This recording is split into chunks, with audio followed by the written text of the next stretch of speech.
Everyone, मैं आप लोगों के साथ डिस्कस करूंगा अपना आज चैप्टर ट्रायल बैलेंस। ठीक है ना। तो ट्रायल बैलेंस के बारे में हम लोग सारी चीजें सीखेंगे, यानी हम ट्रायल बैलेंस में जीरो से लेके एंड तक आज डिस्कस करेंगे और फिर उस पे क्वेश्चंस की प्रैक्टिस भी करेंगे। ठीक है ना। तो आप लोगों को क्वेश्चंस भी करने हैं आज। अब हमें ट्रायल बैलेंस के बारे में पता होना चाहिए कि ट्रायल बैलेंस क्या होता है। सबसे पहली बात बच्चों, ट्रायल बैलेंस का ये फॉर्मेट है। ठीक है ना। ट्रायल बैलेंस का क्या है ये फॉर्मेट, जिसमें कितने कॉलम आते हैं, column number 1, column number 2, column number 3, column number 4। ठीक। सबसे पहला कॉलम होता है बच्चों सीरियल नंबर का, जैसे 1 2 3 4 5 6 जो भी हम यूज कर रहे हैं। फिर होता है हमारा नेम्स या हेड्स ऑफ अकाउंट। ठीक है ना। नेम्स या हेड्स ऑफ अकाउंट। फिर आता है डेबिट अमाउंट और क्रेडिट अमाउंट। ठीक। ये टोटल 4 कॉलम होते हैं, तो कितने कोई बड़ी बात नहीं है। बट इन 4 कॉलम्स में लिखा किस तरीके से जाता है, कौन सा डेबिट कौन सा क्रेडिट में, हम इसको डिस्कस करने वाले हैं। बट उससे पहले हम लोग टेक्निकल चीजों पे पहुंचे, ट्रायल बैलेंस के बारे में थोड़ा सा वैसे समझ लेते हैं। बच्चों ट्रायल बैलेंस एक हमारी समरी होती है, या आप कह सकते हो कि स्टेटमेंट होता है जो हमारे डेबिट एंड क्रेडिट को रिप्रेजेंट करता है। ठीक है। It is not a account. कुछ बच्चे कहते हैं कि ट्रायल बैलेंस अकाउंट है हमारा। नहीं बच्चों, ट्रायल बैलेंस एक स्टेटमेंट है जिसमें हम सारे अकाउंट्स का जो भी उनका बैलेंस है, डेबिट या क्रेडिट, वो लिखते हैं। ठीक है। अब एक क्वेश्चन अराइज होता है कि ट्रायल बैलेंस कब प्रिपेयर किया जाता है। तो बच्चों कोई स्पेशल डेट नहीं होती, ये अकॉर्डिंग टू द यूज इसे प्रिपेयर कर लिया जाता है। भाई जब भी अकाउंटेंट को लगेगा कि उसे अपने अकाउंट्स का बैलेंस करना है, ठीक है, तो वो क्या बना लेगा बच्चों, ट्रायल बैलेंस। तो ऐसी कोई रिक्वायरमेंट नहीं है कि ट्रायल बैलेंस कब बनता है। ट्रायल बैलेंस कभी भी प्रिपेयर किया जा सकता है जब भी उसको बैलेंस मैच करने हो। ठीक। एक दूसरी बात और, ये ट्रायल बैलेंस नॉर्मली बच्चों ईयर एंड पे बनाते हैं। ठीक है ना। आप लोग देखोगे, आप लोगों को जो क्वेश्चन गिवन होगा ना, normally at the end of the and he बन रहा होगा। बट ऐसा कंपलसरी नहीं है। आप लोगों से ना ट्रू फॉल्स में पूछेगा एग्जाम में कि trial balance at the end of the year बनना कंपलसरी है, तो आप उस पर लिख देना भैया फॉल्स, कंपलसरी नहीं है। नॉर्मली लोग कभी भी प्रिपेयर कर सकते हैं। और बच्चों ज्यादातर हमारे बिजनेस में ट्रायल बैलेंस हम ना ईयर एंड पे ही प्रिपेयर करते हैं। ठीक। बट ऐसा कोई रिक्वायरमेंट नहीं है, कंपल्सन नहीं है, आप कभी भी ट्रायल बैलेंस को प्रिपेयर कर सकते हो। ठीक है ना। तो लीजिए, ये फॉर्मेट आप लोगों ने लिख लिया होगा, तो ये रब कर देता हूं। अब जो है ट्रायल बैलेंस की बात करते हैं कि ट्रायल बैलेंस क्या है बच्चों। हमारा ट्रायल बैलेंस क्या है, ये बातें बिल्कुल ध्यान रखनी है आप लोगों को बस, फिर हम लोग क्वेश्चन करेंगे इसके बाद। ठीक है। ट्रायल बैलेंस क्या है बच्चों, एक स्टेटमेंट है, ठीक है ना, जिसमें हम अपने अकाउंट को रिप्रेजेंट करते हैं। इसे प्रिपेयर किया क्या कब जाता है, कभी भी, एनी टाइम। ठीक है। कभी भी प्रिपेयर कर सकते हैं, एनी टाइम। ठीक है ना बच्चों, एनी टाइम, किसी भी टाइम पे प्रिपेयर किया जा सकता है। बट नॉर्मली ये ईयर एंड पे प्रिपेयर करते हैं, मैक्सिमम बिजनेस इसे ईयर एंड पे प्रिपेयर करते हैं। बट कोई कंपल्सन नहीं है, आपको जब भी अपने अकाउंट्स का, लेजर अकाउंट का बैलेंस फाइंड आउट करना है तो आप इसे प्रिपेयर कर सकते हो। ठीक है। थर्ड पॉइंट है बच्चों कि ये क्या काम करता है। बच्चों ये हमारे लेजर्स की अर्थमेटिकल एक्यूरेसी को बताता है। ठीक है ना। किसको बताता है, अर्थमेटिकल एक्यूरेसी को। दैट मीन्स बच्चों जो आपका मैथमेटिकली, ठीक है ना, मैथमेटिकली जो होता है डेटा, उसको, ठीक है ना, या कह सकते हो आप अर्थमेटिकली,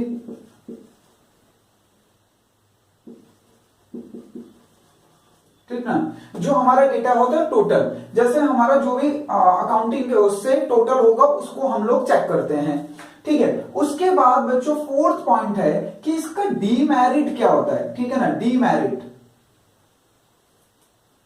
इसके डीमेरिट क्या होते हैं ये बताने आप लोगों को, और मेरिट बताना है। तो मेरिट एंड डीमेरिट, ठीक है ना, मेरिट एंड डीमेरिट।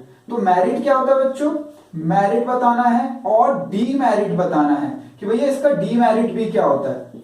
बच्चों मेरिट ये होता है, मेरिट ध्यान से सुनना, मेरिट ये होता है कि हमें ये पता चल जाता है, क्योंकि अगर ये बोथ साइड इक्वल नहीं आई, अगर हमारी ये debit and credit side equal नहीं आई, तो हमें पता चल जाएगा कि हम कुछ गड़बड़ कर रहे हैं। ठीक है ना। यानी हमने डेबिट वाले को या तो क्रेडिट में लिख दिया है या क्रेडिट वाले को डेबिट में लिख दिया है। और अगर टोटल में कुछ गड़बड़ होगा यानी अर्थमेटिकली कोई टोटल में गड़बड़ होगा तो वो भी पता चल जाएगा। ये तो बच्चों इसका मेरिट है, ठीक है। डीमेरिट क्या है बच्चों, कुछ एरर्स हमारी ऐसी होती हैं जिनसे हमारा ट्रायल बैलेंस का टोटल तो सही आ जाता है बट फिर भी गलती है। तो डीमेरिट यही है कि ये कंपनसेटिंग एरर को नहीं पहचान पाता है, कंपनसेटिंग एरर को, और बच्चों प्रिंसिपल एरर को, ठीक है ना, प्रिंसिपल एरर को नहीं पहचान पाता है।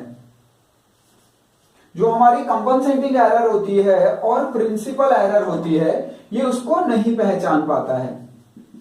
ये लीजिए, तो इन दो एरर्स को ये ट्रायल बैलेंस हमारा डिडक्ट नहीं कर पाता है। तो ये क्या हो गया इसका, ये डीमेरिट हो गया। मेरिट क्या हो गया कि बच्चों अगर हमारा टोटल इक्वल नहीं आएगा तो हम समझ जाएंगे कि ट्रायल बैलेंस में कुछ ना कुछ गड़बड़ है। अब ये ट्रायल बैलेंस किस बेस पे बनता है, तो बच्चों जो आप लोगों को assets liability income expenses base समझाया ना, ये उसी के बेस पे बनता है, कोई दिक्कत की बात नहीं है, ठीक है। चलो तो मैं आप लोगों के साथ एग्जांपल लेता हूं थोड़ा। तो ये 5 पॉइंट आप इसके याद रखना, तो नॉर्मली सारी चीजें इजी हो जाती हैं, ठीक है। स्टेटमेंट है, कब प्रिपेयर किया जाता है, कोई स्पेसिफिक डिसाइडेड डेट नहीं है, एनी टाइम जब भी आपको मन करे। बट हाँ बच्चों, हमारे बिजनेस में से नॉर्मली ईयर एंड पे प्रिपेयर किया जाता है, ठीक है। इसकी मैथमेटिकल या अर्थमेटिकल एक्यूरेसी को ये फाइंड आउट कर लेता है बच्चों, कोई गड़बड़ है तो, ठीक है। मेरिट इसका यही है कि कोई भी चीज हमने गलत लिखी होगी डेबिट वाली क्रेडिट में या क्रेडिट वाली डेबिट में या टोटल में हम कुछ गड़बड़ कर रहे होंगे तो इससे हमें ट्रायल बैलेंस से पता चल जाएगा।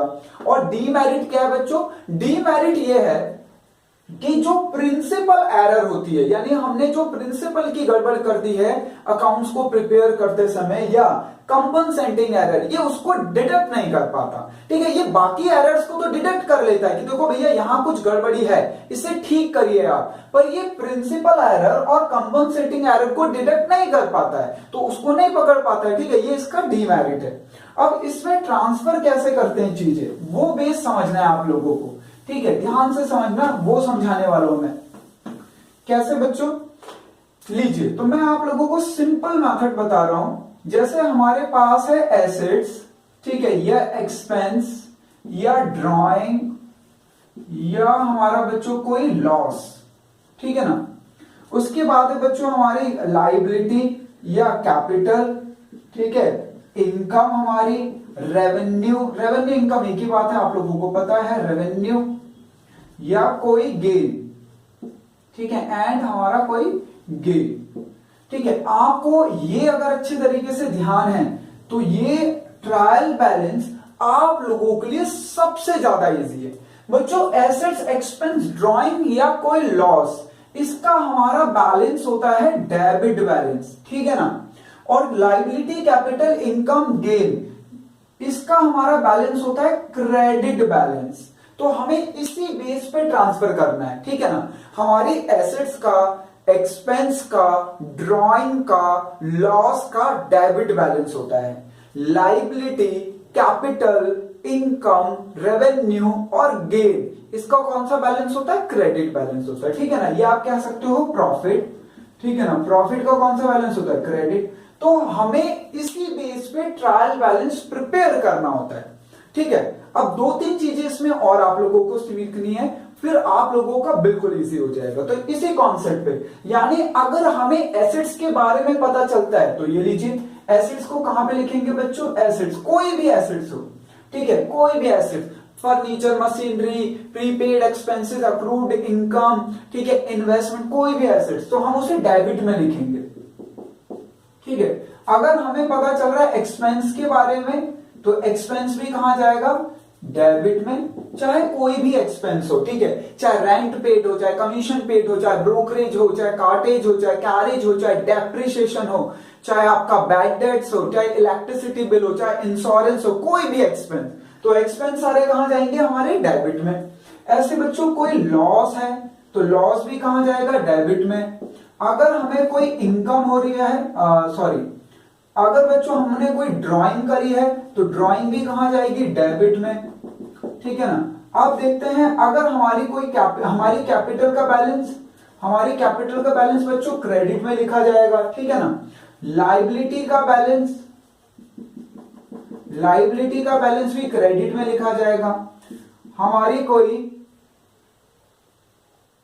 इनकम होगी बच्चों, तो इनकम को कहां लिखा जाएगा, क्रेडिट में लिखा जाएगा, ठीक है ना। लाइबिलिटी तो कोई भी लाइबिलिटी बच्चों, जैसे लाइबिलिटी में भाई हमारा रेंट आउटस्टैंडिंग है, या बैंक लोन है, या बैंक ओवरड्राफ्ट है, या क्रेडिटर्स है, या बिल्स पेबल है। अच्छा, इनकम में सारी के सारी इनकम को क्रेडिट किया जाएगा। Rent received, commission received, interest on investment, sales, जो भी इनकम होगी उसे क्रेडिट में लिखेंगे, ठीक है। या कोई गेन होगा बच्चों, या प्रॉफिट या गेन, तो वो भी कहां लिखा जाएगा, क्रेडिट में। तो ऐसे ही हमें इसी बेस पे, अब जब हम ये टोटल करेंगे ना, तो ये दोनों साइड का टोटल बिल्कुल इक्वल आएगा। ये आप लोगों को ध्यान रखना है, ठीक। अब इसको करने के लिए एक छोटी सी चीज और बताऊंगा, जो मैक्सिमम बच्चे उसमें कंफ्यूज हो जाते हैं और गलत करते हैं, और उसके बाद हम लोग क्वेश्चन भी करेंगे आज, ठीक है। और मैं आप लोगों को होमवर्क में भी क्वेश्चन बताऊंगा कि कौन कौन से करने हैं आप लोगों को अपनी बुक से। लीजिए, तो मैं ये रब कर रहा हूं, आप लोगों ने लिख लिया होगा। तो बच्चों याद रखना, एसेट्स, एक्सपेंस, लॉस, ड्रॉइंग का डेबिट बैलेंस होता है, ठीक है। कैपिटल, लायबिलिटी, इनकम, गेन का क्रेडिट बैलेंस होता है, ठीक है। इसी लॉजिक से आप ट्रायल बैलेंस को प्रिपेयर करना सीखोगे। अगर आपने सब कुछ बिल्कुल सही प्लेस किया है तो ये दोनों साइड इक्वल आ जाएगी। अगर आपने कुछ भी गड़बड़ करी है ना, तो ये इक्वल नहीं आएगा बच्चों, वो एरर बताएगा कि भैया कुछ गड़बड़ हुई है। यानी अगर एक भी आइटम जो इधर डेबिट साइड आनी थी, अगर आपने क्रेडिट साइड ट्रांसफर कर दिया तो सारे बैलेंसेस गड़बड़ हो जाएंगे, यानी आपका जो टोटल है वो इक्वल नहीं आएगा, ठीक है ना। चलो इसे रब करते हैं। अब जरा क्वेश्चन करते हैं बच्चों। अब एक चीज सिंपल बता रहा हूं, ध्यान रखना, आप लोग मैक्सिमम बच्चे इसमें गड़बड़ करते हैं बच्चों, पर आप लोगों ने अभी अभी सब्सिडरी बुक पढ़ा है तो आपको पता होना चाहिए, ठीक है। ये लो,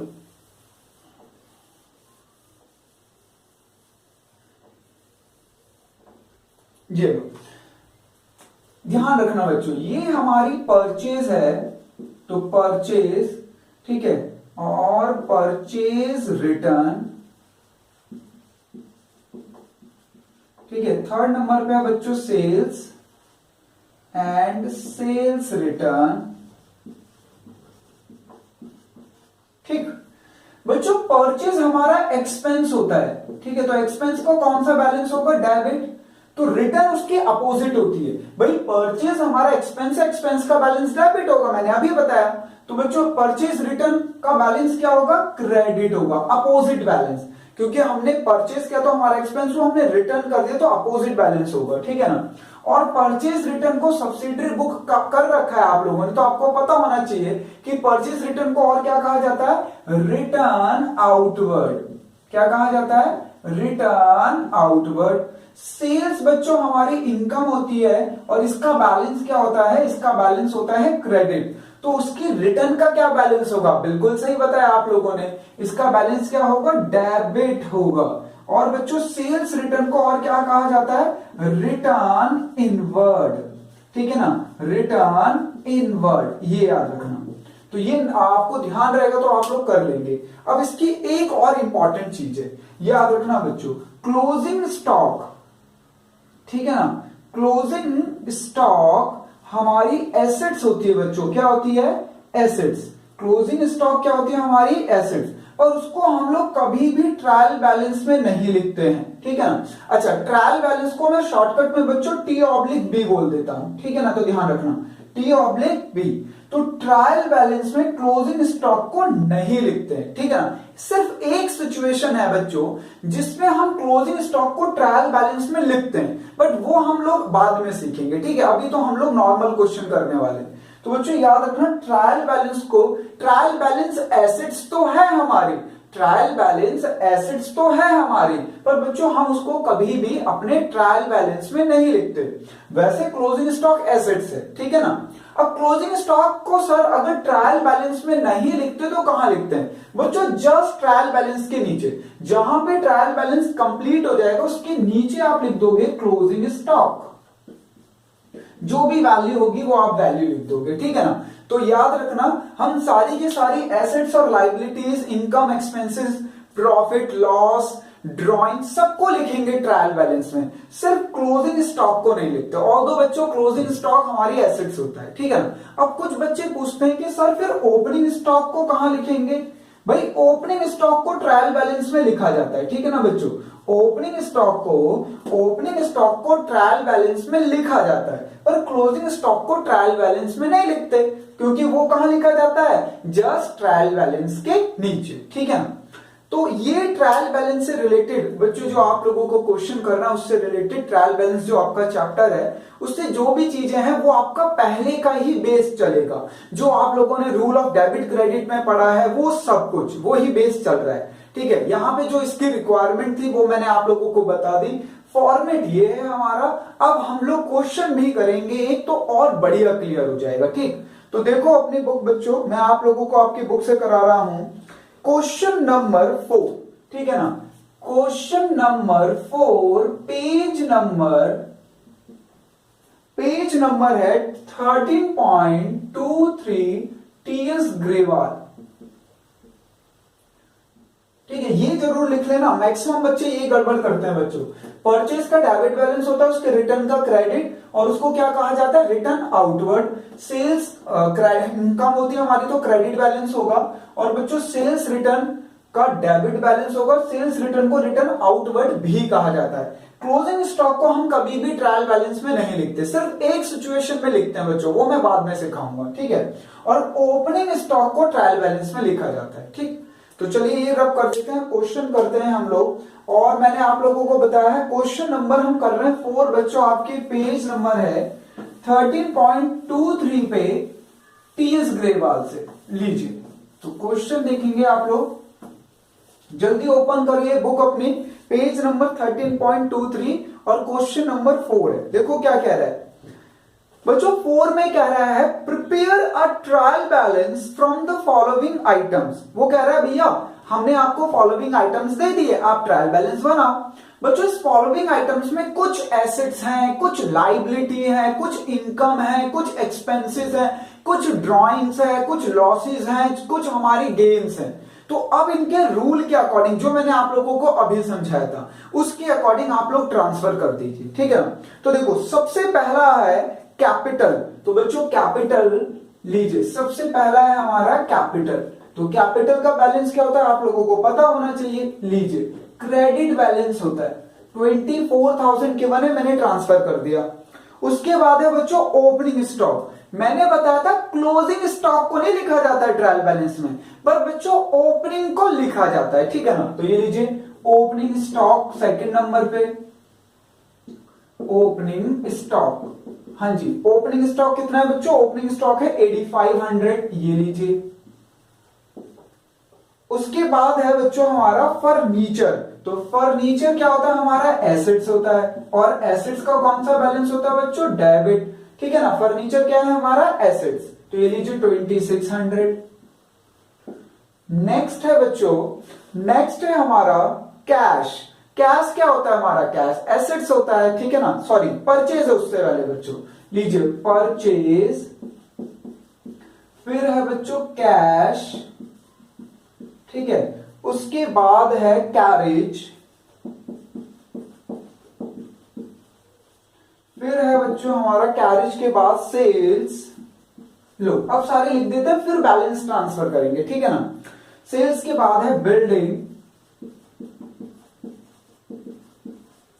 बिल्डिंग के बाद है रिटर्न इनवर्ड, रिटर्न इनवर्ड, फिर है रिटर्न आउटवर्ड,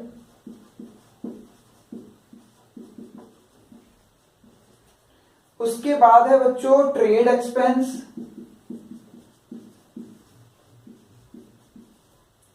और फिर है हमारा ट्रेड एक्सपेंस का डिस्काउंट रिसीव्ड,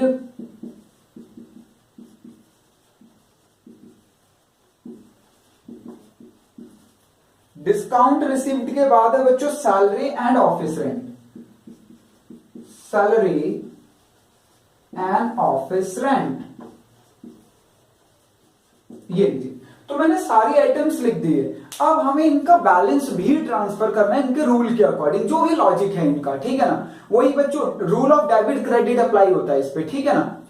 तो देखो हमने कहां तक लिख दिया था, परचेज तक, फर्नीचर तक। तो परचेज क्या होता है हमारा, परचेज एक्सपेंस होता है, और एक्सपेंस का क्या बैलेंस होगा आप लोगों को पता होना चाहिए। ये लीजिए 8950।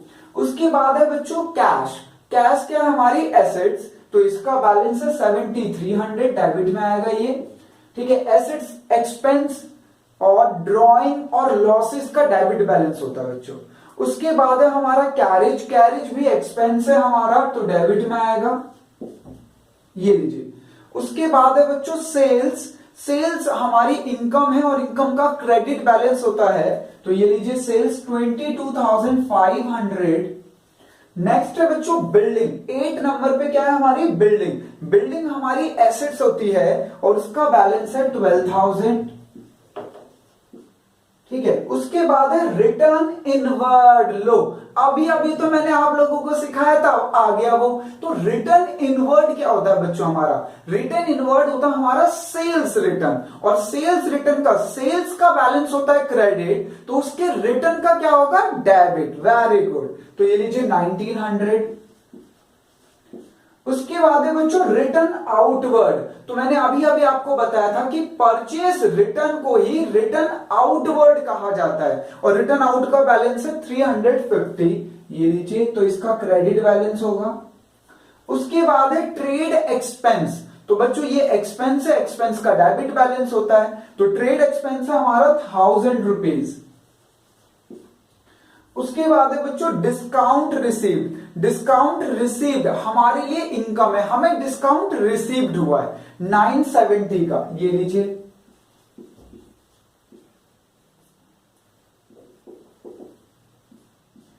ठीक है। नेक्स्ट है बच्चों सैलरी। सैलरी हमारे, हम सैलरी पे करते हैं अपने एम्प्लॉयज को, जो एम्प्लॉयज बिजनेस में काम कर रहा है, तो सैलरी एक्सपेंस है। और उसके बाद है बच्चों हमारा ऑफिस रेंट। ऑफिस रेंट जो हमने ऑफिस रेंट पे ले रखा है, उसके लिए हमें रेंट पे करना पड़ रहा है, तो रेंट हमारा एक्सपेंस है बच्चों, ये लीजिए। ठीक है, ये लो मैंने सारी की सारी आइटम ट्रांसफर कर दी। अब अगर बच्चों मैंने एक भी आइटम गलत प्लेस करी होगी, यानी डेबिट वाली क्रेडिट में या क्रेडिट वाली डेबिट में, तो ये इक्वल नहीं आएगा। और ये इक्वल नहीं आएगा तो अर्थमेटिकली, जो अर्थमेटिकल वाला कॉन्सेप्ट है, उससे हमें पता चल जाएगा कि हमने कुछ गड़बड़ कर दी है। ठीक है ना, उससे हमें क्या पता चल जाएगा कि हमने कुछ गड़बड़ कर दी है। और अगर ये बिल्कुल सही आ गया तो हमें पता चल जाएगा कि हमने सारी चीज बिल्कुल सही ट्रांसफर करी है। हाँ, यहां पे एक डीमेरिट भी है बच्चों, वो मैंने आप लोगों को बताया था। ये प्रिंसिपल एरर और कंपनसेटिंग एरर को आइडेंटिफाई नहीं कर पाता है, बट बाकी सारी चीजें करता है। ठीक है ना, तो चलो टोटल करके चेक करते हैं कि ये हमारा सही है या नहीं। चलो टोटल करते हैं। तो आप लोगों को टोटल करना है इसे, लीजिए। तो मैं सबसे पहले डेबिट साइड का टोटल कर रहा हूं, फिर क्रेडिट का। 8500, 2600, ठीक है, 8950, 7300 और 300 और 12000 बच्चों। ठीक है, उसके बाद है 1900। ऐसे एग्जाम में आप भी टोटल करना, ठीक है, गड़बड़ मत करना, बिल्कुल इसी तरीके से, फिर एक्यूरेट आएगा ये। अगर गड़बड़ वैसे जल्दबाजी में करोगे तो गड़बड़ हो जाएगी। ठीक है ना, 1000, ये हो गया 3000 और 2270, ये लो टोटल करते हैं। ठीक है, अब इधर क्रेडिट साइड का भी टोटल कर लो। 24,000, 22,500, 350 और बच्चों 970। ठीक है, ये लो क्रेडिट साइड का टोटल, डेबिट साइड का टोटल। तो सबसे पहले डेबिट का करते हैं।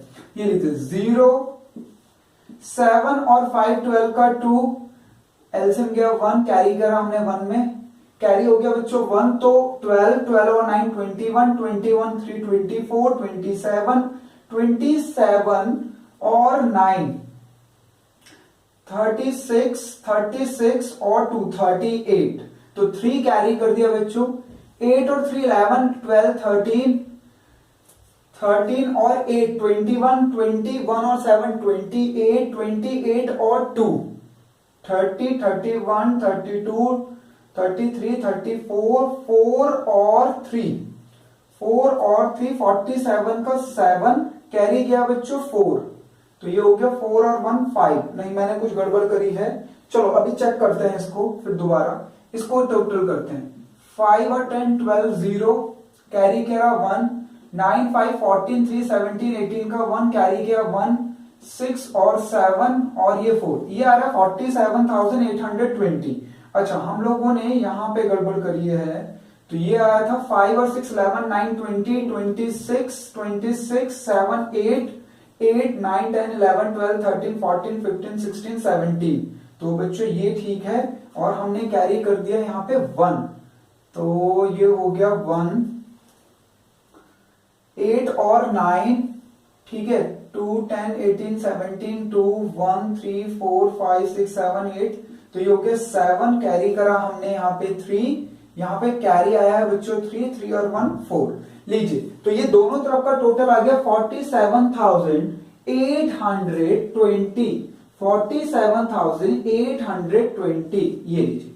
तो बच्चों अगर आपने बिल्कुल सही किया होगा तो ये दोनों तरफ का टोटल इक्वल आ जाएगा। लीजिए बुक में भी चेक कर लीजिए, ये यही आ रहा है बच्चों टोटल 47820। आप लोग इसी तरीके से कैलकुलेट करोगे, अगर ये दोनों साइड इक्वल आ गई तो समझ लो काफी कुछ ठीक है। हाँ बच्चों बट इसका डीमेरिट था प्रिंसिपल एरर और कंपनसेटिंग एरर को ही आइडेंटिफाई नहीं कर पाता है। ठीक है, तो सबसे पहले आप इसको रिकॉर्ड करो, फिर मैं आप लोगों से डिस्कस करता हूं। ठीक है, जल्दी से नोट डाउन कर लीजिए सारे बैलेंसेस।